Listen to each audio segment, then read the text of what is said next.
The first question that I would like to ask you is, when you look back 20 years, how did South Africa start its tourism growth, and how has the tourism sector, in your opinion, changed in the past 20 years? 20 years of democracy has been fabulously good for the tourism industry. In 1994, when we became a democracy, we had a few 100,000 visitors. Now we're almost at 10 million international tourists. And of course, what helped, we had Nelson Mandela. There's only one Nelson Mandela. That did a lot to market South Africa. It's going quite well with tourism.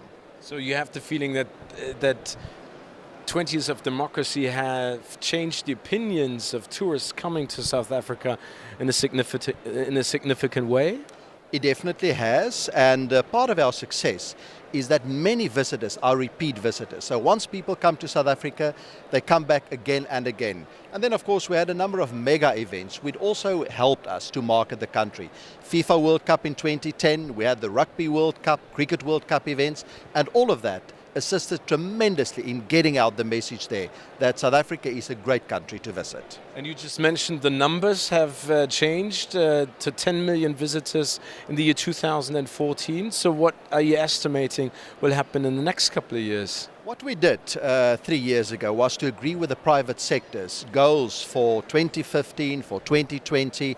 That was important because we understand that government can only create frameworks. It's really the private sector which has to drive that growth. And we have a firm partnership. We're singing from the same hymn sheet, and that is why I think we are successful.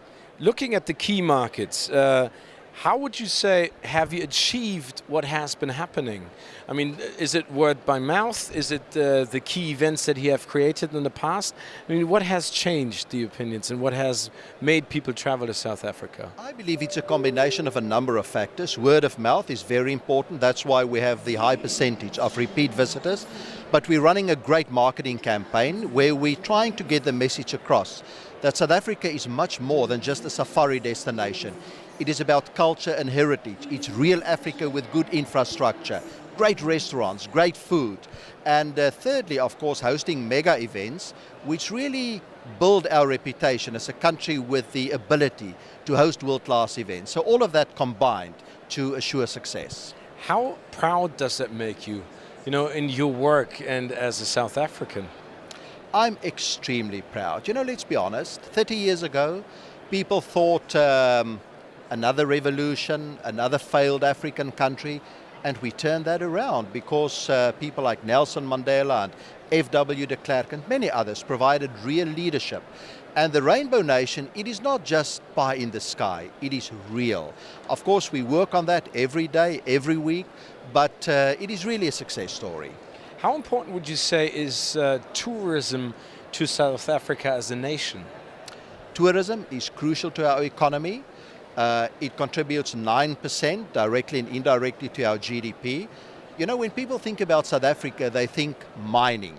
Now, mining is important, gold, diamonds, platinum, but we are employing more people than the mining industry. 4.5% of our labor force come from the tourism industry. So we are a key part of the South African economy. And that will grow in the future, as you've been saying it probably. It will certainly grow. We have now declared tourism as one of the 6 growth pillars in our national economic plan. There are only a few countries in the world who did that: China, Brazil, South Africa, and it is working for us. Looking at the key barriers that you have to surpass in developing tourism even further, how would you address those key barriers and how would you surpass them? One barrier for us as a so-called long-haul destination from certain of our markets, our key markets, overseas markets, it's the United States first, then the United Kingdom, England, and third is Germany. So it is to get people to understand that even if you travel a long way, even if it is sometimes expensive, it is really worth it when you get to the other side. And what we did as a government is to start liberalizing air access to South Africa. And so at the moment we have 50 airlines flying to and from South Africa. That drives down prices, that's good. And then in terms of infrastructure, very important to visitors. And in South Africa you can experience real Africa with good infrastructure, great hotels, great roads. And thirdly, we are quite aware that there's a perception around crime. And I've always believed you shouldn't run away from it, you should deal with it. and we are dealing with it. And tourists getting in trouble crime-wise is very limited. It's like all other countries. When one visits Moscow or Washington, D.C., you should be wise and know where you can go safely and what you should avoid. You know, looking at all the things that are happening in South Africa, because I traveled to South Africa for the first time, what would you recommend should you do first once you get to South Africa? Because there's so many things to see and experience. And what would you say are the main assets of the greatness of such a beautiful country? I believe, first and foremost, absolutely, it is our landscape, wildlife. That's why most people still come. And obviously it is great to experience that. Our parks are the best managed, I believe, on the African continent, and some of the best managed in the world. But we are so much more than that. Rich culture and heritage. To go out to the rural areas to see how African people still live, some of them traditionally, what makes it a great continent. And then, of course, our political history, to see where Mr. Mandela was born, where he grew up, where his political struggles was. That is just so unique and a great product to sell. Thank you, Minister. Thank you. Thank you so much.